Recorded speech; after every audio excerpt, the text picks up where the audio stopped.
quotidien.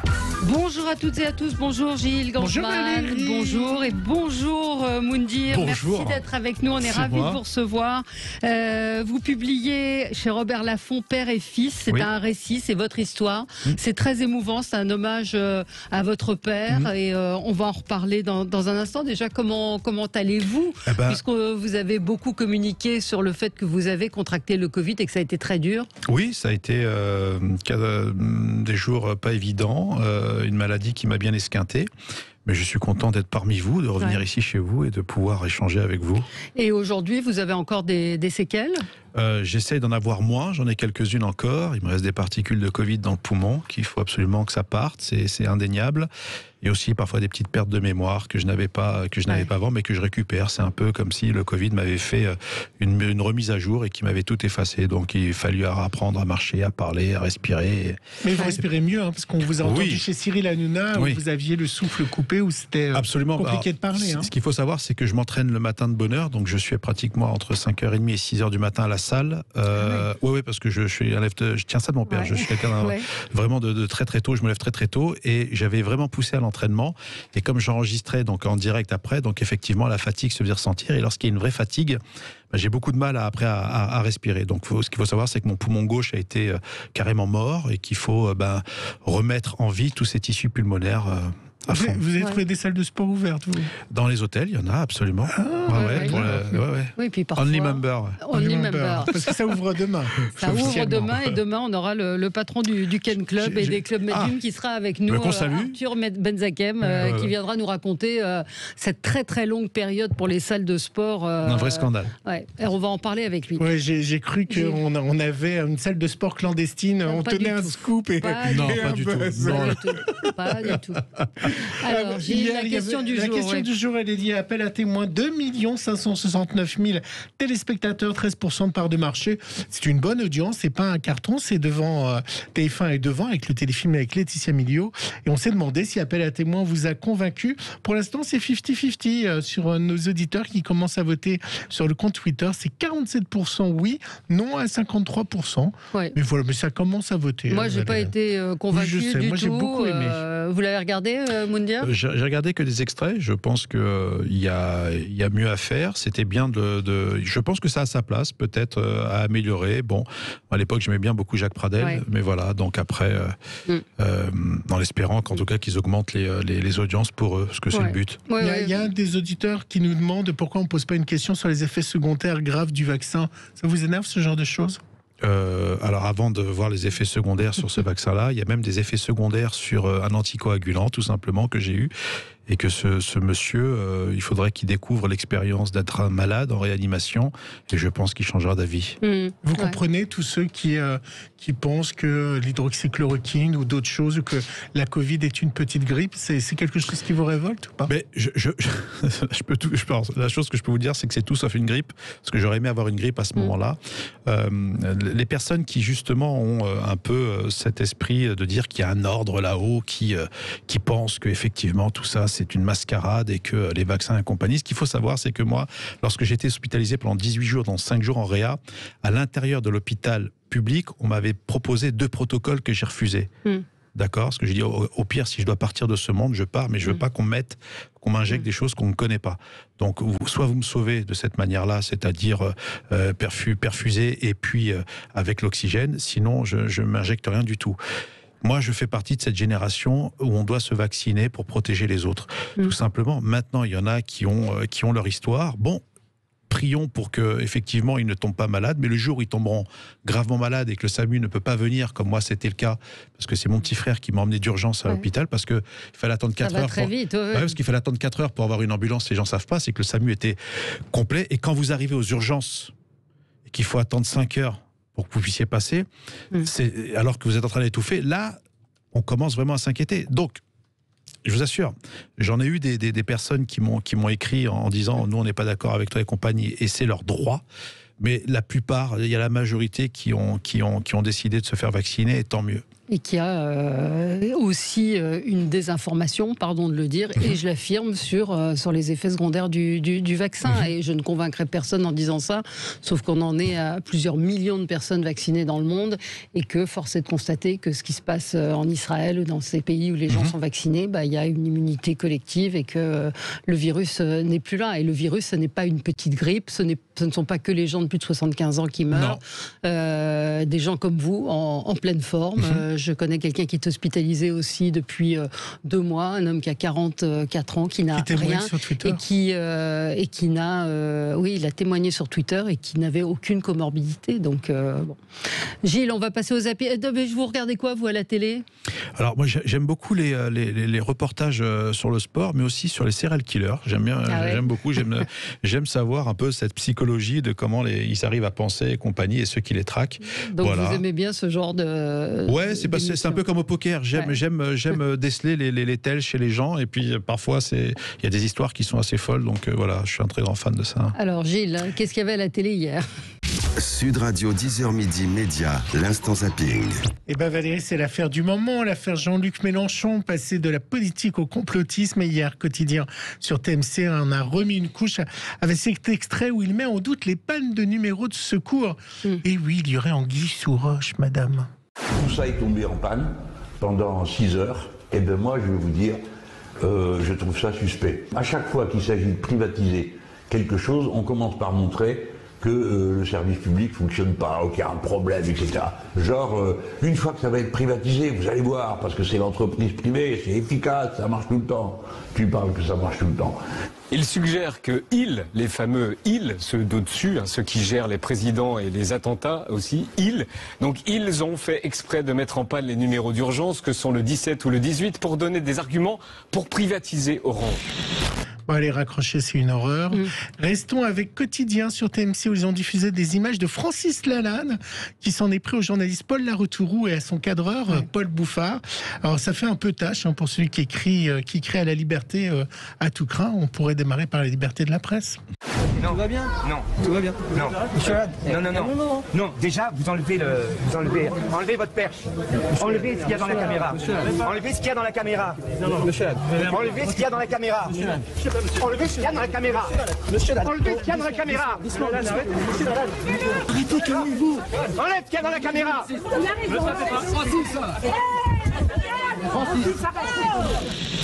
C'était chaud, hein? Ouais, c'était très très chaud. Ouais. Vous avez vu les images? Vous les avez vues, les images? Honnêtement, alors j'ai vu les images. Moi, j'ai de l'affection pour Francis. Pourquoi? Parce qu'on a tourné ensemble dans Fort Boyard lorsqu'on était, donc on jouait un rôle, en tout cas de comédien. Et c'est vrai que j'ai eu des échanges avec lui qui a été toujours cordial et respectueux. C'est vrai que c'est un peu triste ce qui lui arrive, mais bon, je veux dire, on sait très bien ce qui va se passer lorsque vous allez venir interviewer Francis avec l'engagement qu'il a et qui lui appartient. Forcément, voilà, c'est quelqu'un de très sensible et au bout d'un moment, ça pète, quoi. Et vous dites quoi, qu'il faut pas aller l'interviewer pour parler, pour rester totalement. Ouais. On sait l'engagement qu'il a par rapport à justement à ce Covid, où je ne suis absolument pas d'accord avec lui, mais comme d'ailleurs plein d'autres. Mais je pense il est un peu sensible, et effectivement, aussi t'as les gens de Quotidien qui sont là pour faire aussi leur job. Il faut laisser la presse faire les choses. S'ils veulent pas, je pense qu'il n'y avait pas moyen de s'énerver ou que ça puisse prendre un paroxysme, comme ça, quoi. Ouais. Une leçon de philosophie. Écoutez bien, Raphaël Enthoven, il était l'invité du journal de TV5 hier, et il a salué la une de Charlie Hebdo. La une de Charlie Hebdo, c'est « Allez tous vous faire offenser ». L'un des problèmes des woke et de la cancel culture, c'est qu'en somme, ils en appellent à une loi qui punirait l'offense. C'est-à-dire pas simplement l'humiliation. Aujourd'hui, la loi punit l'humiliation. C'est pour ça que l'incitation à la haine raciale est répréhensible. Mais en revanche, punir l'offense, ça n'est pas l'objet de la loi. Si demain matin, la loi punissait l'offense, si demain matin, il vous suffirait d'être vexé pour porter plainte, par exemple, et que votre plainte fût recevable, si la loi s'occupait de cela, ce serait la fin du monde. Et c'est contre ce genre de catastrophe que Charlie Hebdo nous renseigne. Allez, j'essaierai de vous offenser tout à l'heure. Ça me dérange pas. Sur BFM, ils sont revenus sur cette mode, je vais vous faire réagir également, dangereuse des influenceurs et candidats à la télé-réalité. Ça s'appelle le dropshipping, Valérie. Vous savez qu'ils gagnent beaucoup d'argent en vendant des objets qu'ils ne connaissent pas. Ça ressemble à peu près à ça. C'est un site qui va vous proposer des répliques de luxe. Donc vous avez toutes des baskets, vous avez du Chanel, du Dior, du Balenciaga. Un site qui propose des répliques de luxe, bon, en gros, de la contrefaçon, quoi.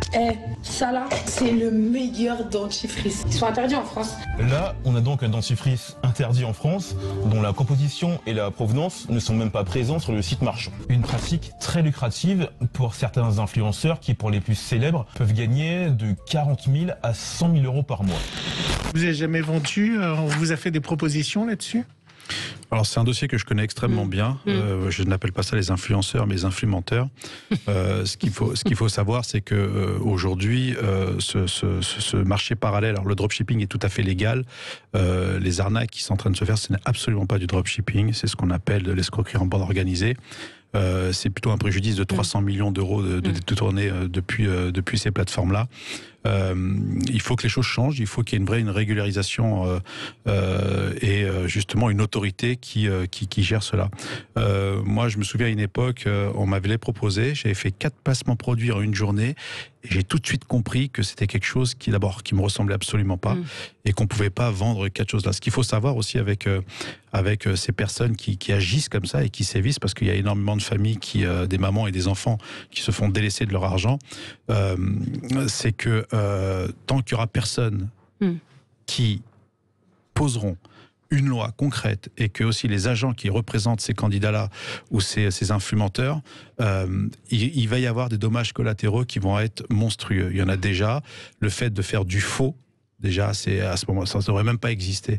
Donc, vu qu'effectivement, maintenant, il y a une vraie réalité économique en France, et que avec le Covid, tout ça, il y a énormément de personnes qui sont au chômage. Bon, on essaye de jouer un peu sur la poudre de perlimpinpin. Et effectivement, il y a énormément de dommages collatéraux. Je trouve ça tellement dommage. Mais vous comprenez, ces gens de télé-réalité qui ont l'appât du gain, c'est leur seul moyen de gagner de l'argent. Mais là, il y avait Sarah Frizou qui vendait un dentifrice qui est interdit en France, dans sa composition. Non, mais le plus important, c'est de dire quoi? C'est-à-dire qu'à partir du moment où ils ont des millions de personnes, il faut que ces candidats-là soient bien entourés. Ouais. Malheureusement, il n'y a aucune grande marque qui travaillera avec eux. Voilà, aucune.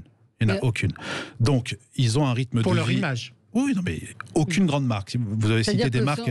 Vous avez cité des grandes marques. Il n'y a aucune grande marque qui travaillera avec eux. Ça, c'est clair et net. Maintenant, ils ont aussi un rythme de vie qu'ils doivent tenir. D'accord. Et ce rythme de vie, au bout d'un moment, quand il n'y a plus de business à avoir, ils essayent de se démerder. Néanmoins, je pense que la plupart, il y a des candidats qui s'en sortent très très bien, parce que qui ont des entreprises en France et qui marchent très très bien. Et puis il y a une espèce de top 20 qui régit en haut et qui font beaucoup de mal. Et c'est qu'au bout d'un moment, il faut agir. Et il n'y a que la loi en France qui peut agir comme ça. Et ils ont la possibilité de bien gagner leur vie à partir du moment où ils sont bien entourés. Mais la plupart, ils sont absolument pas entourés. Et ils gagnent beaucoup d'argent. Alors, écoutez, vous savez, c'est un peu comme le Canada Dry, si je peux me permettre. C'est doré comme l'alcool, mais c'est pas de l'alcool. Ils montent sur les sommes. Mais parce qu'il y en a. Vous parlez de ceux qui gagnent beaucoup d'argent, mais parfois ce ne sont pas des sommes. C'est pas ça les sommes. Donc effectivement, ils gagnent bien leur vie, mais c'est absolument pas ces sommes-là. Et puis ça veut dire quoi, bien gagner sa vie aujourd'hui? Je sais pas si vous aviez vu cette influenceuse qui a fait des photos en classe affaires, et puis ensuite il y a une photo. Je trouve ça. Moi, je trouve ça. Je trouve ça très drôle. Voilà, je trouve ça très drôle. Il y a une auditrice qui dit: j'ai vu une vidéo avec Moundir concernant ces arnaques. C'est un fournisseur d'éléments de salle de bain, une avocate. C'était très intéressant. Merci de faire de l'information et de prévenir. C'est gentil, même si parfois c'est pas facile. Mais bon, voilà. Je pense que dans la vie, parfois, il faut être engagé.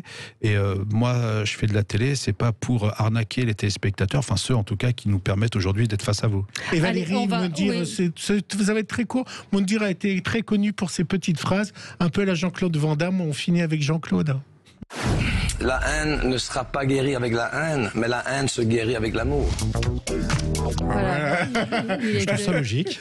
Il était hier chez Cyril Hanouna. On va marquer une toute petite pause et on va revenir avec votre livre, Moundir, Père et Fils, qui est paru chez Robert Laffont. À tout de suite. Et on est avec Moundir Zougari. Je dis profondément.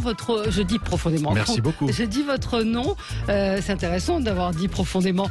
Vous publiez Père et Fils aux éditions Robert Laffont. décidément, ce matin, tous les mots s'en mêlent. C'est un livre, oui, vous donnez votre nom de famille parce que c'est un magnifique hommage à votre père. C'est un livre très, très émouvant parce que c'est tout la transmission, tout ce que votre père vous a transmis. Et puis c'est votre parcours de vie où on voit la profondeur de votre personnalité qu'on n'imaginait peut-être pas au début et qu'on a peut-être un peu caricaturé. Pourquoi vous avez eu envie de rendre hommage à votre père, qui méritait d'ailleurs, mais comme j'expliquais à vos confrères durant cette magnifique promo, ça a été une magnifique rencontre comme ça, comme je les aime, où je rencontre une directrice d'édition où on mange à table et on parle de nos origines et un peu de notre famille. Et à un moment, elle me dit, attends, stop, Moundir, voilà qui je suis. Je représente Robert Laffont et puis j'aimerais beaucoup que tu écrives ce livre. Je dis, j'écrirai ce livre à partir du moment où vous me donnerez la meilleure des auteurs. Et on me présente une femme exceptionnelle qui s'appelle Olivia Caram et qui a retranscrit exactement nos échanges depuis 1 an et demi, avant que je tombe malade, bien sûr, parce que le livre a été fini avant que je tombe malade. Vous rendez hommage aussi au personnel soignant. Totalement.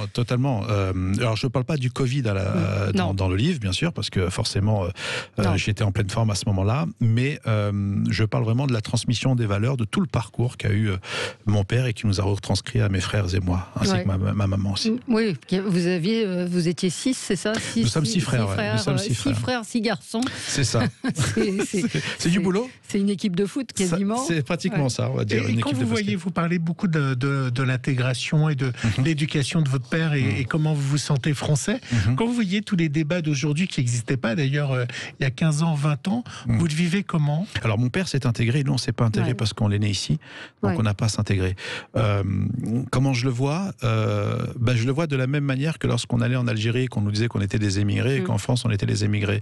Donc on était un peu sur la corde à linge. Ce que je vois aujourd'hui, c'est qu'effectivement cette nouvelle génération est perdue et qu'on leur donne pas les moyens comme nous à l'époque. Nous à l'époque, quand on allait au sport, ou on faisait l'école de sport ou en quartier, il y avait beaucoup de gens qui se sont occupés de nous parce qu'il y a un énorme travail fait dans les cités. Il y a des gens qui travaillent dans l'ombre, comme ça soit même les parents travaillent, que ce soit dans les associations et compagnie, mais on leur donne pas assez les moyens. Alors effectivement, il y a des choses qui se passent actuellement qui sont malheureusement terribles.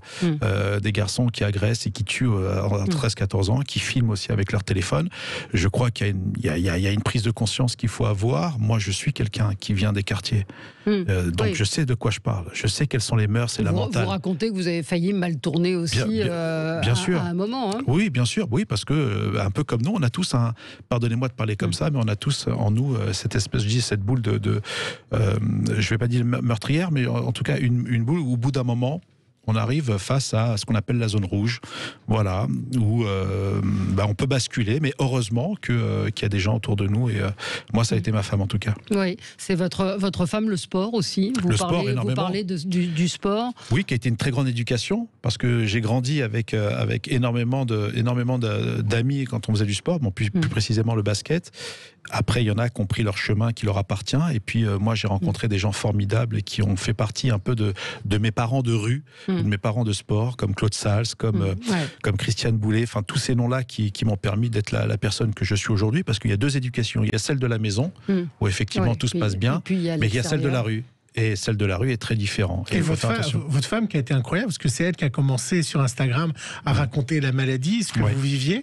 Vous lui, à un moment, vous lui en vouliez d'avoir communiqué là-dessus? Non. Ou pour elle, c'était une détresse? J'aime terriblement ma femme et je l'aime encore plus depuis qu'il m'est arrivé cette galère. En vous réveillant, j'imagine. Oui, mais c'est-à-dire que j'entendais tout parce qu'on me disait tout, mais ce qui s'est passé, c'est qu'à un moment, il y a eu une espèce de rouleau compresseur où effectivement ma femme ne pouvait plus gérer avec les médias et compagnie.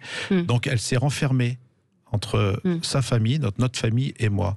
Et c'est elle qui a tout géré avec mes 3 enfants depuis 1000 km de là où elle est. Et elle a été exceptionnelle. Donc si tu m'écoutes, je t'aime. Enfin. Vous dites à un moment dans le livre, je n'en veux pas à la France, c'est mon pays, je le chéris autant que l'Algérie dans sa joie et dans ses peines, mais je me sens parfois déchirée entre ici et là-bas. Qu'est-ce que vous connaissez de l'Algérie? Je connais très bien mon pays pour la simple raison. En vacances et j'ai fait mes 2 années d'études au lycée Pasteur de 86 à 90, enfin en tout cas 86-89, à l'époque où c'était français, parce que le lycée Pasteur appartenait justement au gouvernement français. J'ai vécu des magnifiques années et j'en connais en tout cas ces mœurs, mais Effectivement, moi je suis né en France, j'aime mon pays, l'Algérie, j'aime la France parce que mes enfants sont nés ici aussi et que mon père a émigré en France pour qu'on n'ait pas à subir ce qu'eux ont subi à l'époque, avant l'indépendance, à l'époque de l'Algérie française.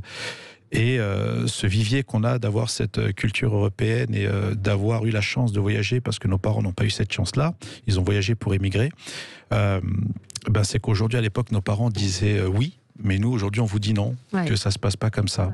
Ouais, vous racontez la discrimination, vous racontez que ça a été difficile pour vous, que le milieu de la télévision, c'est un passage qui est assez fort, le milieu de la télévision, vous l'avez ressenti hostile parce que vous appeliez Moundir. Alors il est dur pour tout le monde aussi, le milieu de la télé, mais vous diriez qu'il est encore plus dur quand on s'appelle Moundir ?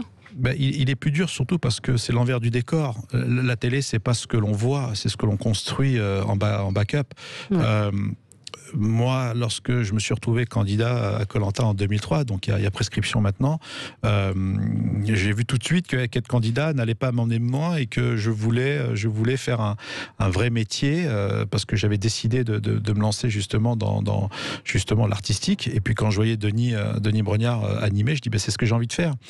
Donc forcément, quand on veut des rendez-vous et qu'on les a pas et qu'on fait tout, pour justement être reçu et compagnie et que visiblement les portes se referment ou alors on nous prend pas en sérieux, donc il y a vraiment des choses, énormément de questions qu'on se pose. Mais c'était peut-être à cause de l'image de Koh-Lanta plus que l'image de Moundir et du prénom Moundir. Non, parce qu'il y a des gens actuellement qui font de la télé qui n'ont pas eu un parcours forcément. Moi j'ai jamais fait de prison, j'ai jamais agressé et pourtant il y en a qui ont eu après. C'est ce que j'explique dans le livre. Je pense que le chemin que j'ai, c'est exactement le même chemin que mon papa.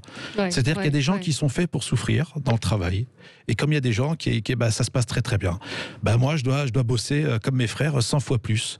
C'est comme ça. C'est écrit comme ça. Mon destin est comme ça. Donc je continue. Bizarrement, ça marche bien. Et parce que ça fait 20 ans que ça dure, mais je dois travailler plus dur que les autres. Mais vous voulez animer des grands shows. Je veux faire un métier et être entouré des gens qui sont meilleurs que moi. Et c'est pour ça qu'aujourd'hui, je fais un métier que j'aime terriblement parce que j'ai des gens autour de moi qui sont à la fois tellement professionnels et plus forts que moi. Notamment des femmes. La télévision, ça a été important aussi chez vous. Vous racontez dans le livre que quand votre père rentrait le soir, il fallait regarder le journal de 20h en famille. Ouais, alors je vous raconte pas quand il y a eu LCI, ça a été terrible. Ça veut dire que c'était non-stop ? Mais parce que les informations sont tellement importantes. Déjà au pays, au bled, en Algérie, lorsqu'on regarde les infos, c'était important. Mon père avait justement ce côté où quand il rentrait, voilà, c'était son sanctuaire et il fallait suivre un peu. Et comme les avec 6 garçons se taisaient ? Disons qu'on la ramenait pas trop, voilà, surtout quand on était bien agité, mais c'est vrai que ma mère faisait un énorme boulot et mon père, quand il rentrait, il fallait du calme. Il fallait du calme et regarder la télé. Ça m'a fait sourire. On a resté dans sa chambre. Cette scène où la télé était le. Qu'est-ce que vous avez comme souvenir, une émission qui vous a marqué quand vous étiez jeune ? Jacques Martin, c'est celui qui a réuni pratiquement tout le monde. Et puis c'était vraiment des moments exceptionnels, des moments qu'on ne voit plus aujourd'hui et c'est vrai que moi ces moments resteront gravés à vie en moi. Et une dernière question rapide. Maxine, c'est la grande gagnante de Koh-Lanta. Vous avez vu que désormais elle se fait énormément taper sur les réseaux sociaux. Vous n'avez pas connu ça. Qu'est-ce que vous avez pensé de la victoire de Maxine ? Vous avez 20 secondes. 20 secondes, ça va être rapide, je vais vous en prendre 10. Bravo à Maxine. Il faut arrêter de frapper sur les candidats, c'est vraiment casse-bonbon. C'est qu'une émission. D'abord, il faut avoir un grand courage pour aller à Koh-Lanta, parce qu'on y laisse sa santé et que bravo à elle, et arrêtez de faire chier les candidats. Voilà, ils ont fait une aventure, foutez-leur la paix. Je conseille la lecture de votre livre Père et Fils, c'est émouvant, c'est un très beau récit sur un parcours de vie, celui de votre père, le vôtre, d'une famille algérienne qui s'installe en France. C'est chez Robert Laffont, Moundir Zougari, avec une très belle photo. Merci à vous.